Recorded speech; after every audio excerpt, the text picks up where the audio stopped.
প্রধান উপদেষ্টা ডক্টর মোহাম্মদ ইউনূস একটি সাক্ষাৎকার দিয়েছেন বিদেশি গণমাধ্যমকে। সেখানে তিনি বলেছেন সচল করা হতে পারে আওয়ামী লীগের কার্যক্রম যে কোনো সময়। আমি ডক্টর মোহাম্মদ ইউনূসের সেই সাক্ষাৎকারের কিছু অংশ একটু তুলে ধরতে চাই আলোচনায় যাবার আগে। প্রধান উপদেষ্টা অধ্যাপক ডক্টর মোহাম্মদ ইউনূস বলেছেন, আওয়ামী লীগকে নিষিদ্ধ করা হয়নি, তাদের নিবন্ধনও স্থগিত করা হয়নি, শুধুমাত্র দলের কার্যক্রম সাময়িকভাবে স্থগিত রাখা হয়েছে। জাতিসংঘ সাধারণ পরিষদের অধিবেশনের ফাঁকে জিটিওকে দেয়া এক সাক্ষাৎকারে সাংবাদিক মেহেদী হাসানের প্রশ্নের জবাবে তিনি একথা বলেন। ডক্টর ইউনূস বলেন, কার্যক্রম স্থগিত থাকায় আওয়ামী লীগ কোনো রাজনৈতিক কর্মকাণ্ড পরিচালনা করতে পারবে না, তারা দল হিসেবে বৈধ রয়েছে, তবে কার্যক্রম সাময়িকভাবে স্থগিত করা হয়েছে, যে কোনো সময় এই কার্যক্রম আবার চালু করা হতে পারে। কার্যক্রমের ওপর নিষেধাজ্ঞা যে কোনো সময় তুলে নেওয়া হতে পারে। এক প্রশ্নের জবাবে তিনি বলেন, আওয়ামী লীগের নির্বাচনে অংশ নেয়ার বিষয়টি নির্বাচন কমিশনের এখতিয়ার, কোনো দল নির্বাচনে অংশ নিতে পারবে সে বিষয়ে সিদ্ধান্ত দেবে নির্বাচন কমিশনই, কারণ তারাই নির্বাচন পরিচালনা করছে। আমি ফারুক হাসানকে দিয়ে শুরু করতে চাই।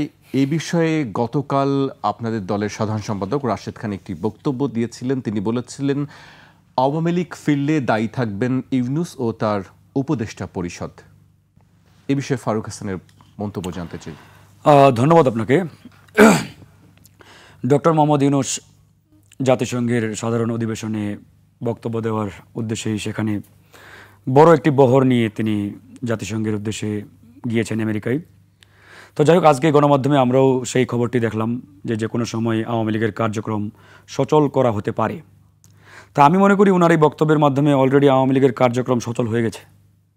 যখন সরকার প্রধানের মুখ দিয়ে এরকম বক্তব্য বের হয়, তখন তো এটার আর বলার অপেক্ষা রাখে না যে আসলে সরকার আওয়ামী লীগকে রাজনীতির বাইরে, নির্বাচনের বাইরে রাখতে চাচ্ছেন না।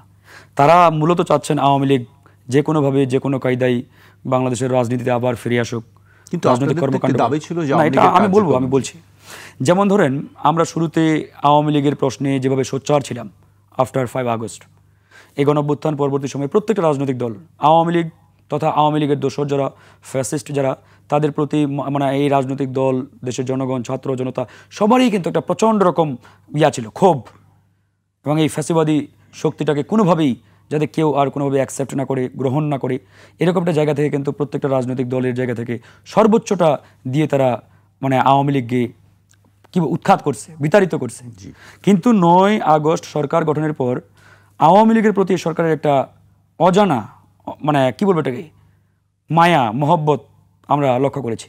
বিশেষ করে ওই সময় চেয়ারে বসে 2-3 জন অ্যাডভাইজার প্রকাশ্যেই বলেছেন যে আওয়ামী লীগ একটা ঐতিহ্যবাহী দল, আওয়ামী লীগের অনেক অবদান আছে, আওয়ামী লীগকে নিষিদ্ধ করা যাবে না, ইত্যাদি ইত্যাদি।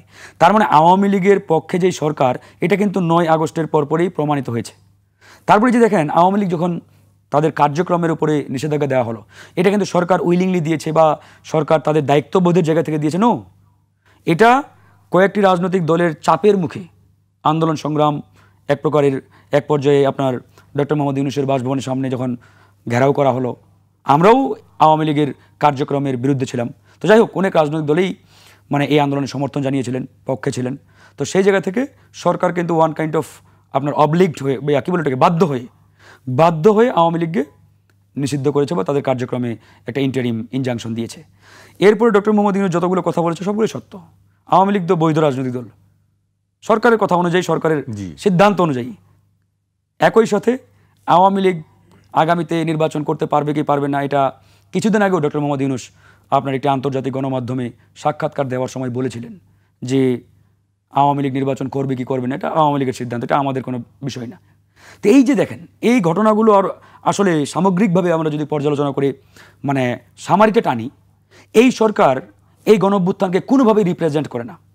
ন্যূনতম বিগত আন্দোলন সংগ্রামে এই সরকারের 99% অ্যাডভাইজার বলেন বা এই সরকারের দায়িত্বশীল চেয়ারে যারা আছেন, এদের কোনো অবদান নেই, ন্যূনতম অবদান নেই। বরঞ্চ এই সরকারের অধিকাংশ অ্যাডভাইজার এবং দায়িত্বশীল ব্যক্তি বিগত সময়ে ফ্যাসিবাদী শক্তির পৃষ্ঠপোষক ছিলেন এবং তাদের দ্বারা উপকৃত হয়েছে, লাভবান হয়েছে। ফারুক, আমি যদি বলি, আপনি গণ অভ্যুত্থানের পরে এই ছাত্ররাই ডক্টর মোহাম্মদ ইউনূসকে দায়িত্ব দিয়েছেন। তিনি বলেছেন তিনি রাজি ছিলেন না, তাদের অনুরোধেই তিনি দায়িত্ব নিয়েছেন।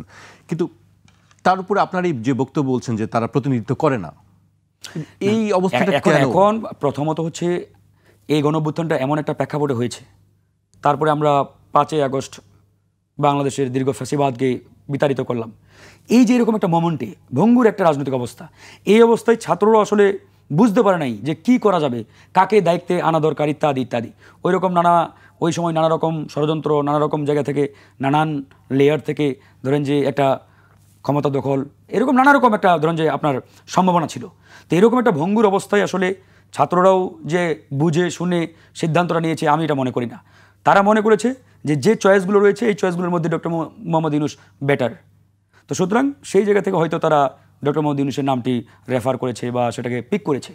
তো আমি মনে করি এটা আসলে আরেকটু গভীরভাবে যদি আমাদের ভাবার সুযোগ হতো, কিংবা রাজনৈতিক যে মহল বা রাজনৈতিক দলের যারা শীর্ষস্থানীয় নেতৃবৃন্দ ছিলেন তাদের সাথে এই ছাত্র নেতৃবৃন্দরা যদি বসে একটু আলোচনা করার সুযোগ পেতেন বা করতেন, তাহলে বিষয়টা আসলে হয়তো ভিন্ন রকমও হতে পারতো। কিন্তু আমরা দেখেছি 5ই আগস্টে ক্যান্টনমেন্টে একটা বৈঠক হয়েছে। এই বৈঠকের পরে ছাত্ররা কিন্তু আর কোনো রাজনৈতিক দলের সাথে সেভাবে মিটিংও করেন নাই, আলোচনাও করেন নাই, কিংবা কিভাবে একটা সরকার গঠন করতে পারি ইত্যাদি ক্লোজ যে একটা ডিসকাশন যেটা করা দরকার ছিল। এমনকি বিপ্লবের পক্ষের শক্তি যারা, যে সকল রাজনৈতিক দল প্রত্যক্ষভাবে বিক্ষোভ বা গণঅভ্যুত্থানে সম্মুখ সারিতে নেতৃত্ব দিয়েছেন, অবদান রেখেছেন, তাদের সাথেও খুব একটা কমিউনিকেশন করা হয় নাই। এখানে আমরা যারা আছি প্রত্যেকটি রাজনৈতিক দল এই গণঅভ্যুত্থানে সর্বোচ্চ শক্তি দিয়ে ফাইট করেছে। আমরা সবাই এই গণঅভ্যুত্থান তো একক কোনো ব্যক্তি বা দলের না, সবার সম্মিলিত প্রচেষ্টার মাধ্যমে হয়েছে। কিন্তু বাস্তবিক অর্থে সরকার গঠনের সময় শুধুমাত্র ওই গুটি কয়েক ওরাই আলোচনা করে এই সরকার গঠনের সিদ্ধান্ত নিয়েছে। এখানে বাকি যে স্টেকগুলো, বাকি যারা এই বিপ্লবের অংশীদার, তাদের সাথে ন্যূনতম কোনো আলোচনা করা হয় নাই। তো সেই জায়গা থেকে আমরা মানে আমরা বলতে বাধ্য হচ্ছি আর কি, যে তাদের এই চয়েস যে খুব একটা ভালো ছিল বা সঠিক ছিল এটা বলার কোনো সুযোগ নেই। বরঞ্চ আমরা আরেকটু আলোচনা করে সবার সাথে কনসাল্ট করে যদি এই সিদ্ধান্তটা নিতে পারতাম, তাহলে হয়তোবা আজকের এই পরিস্থিতি ভিন্ন কিছু হলেও হতে পারতো। এই হচ্ছে একটা অবস্থা। ফারুক হাসান, আপনার কাছে আবারও আসবে।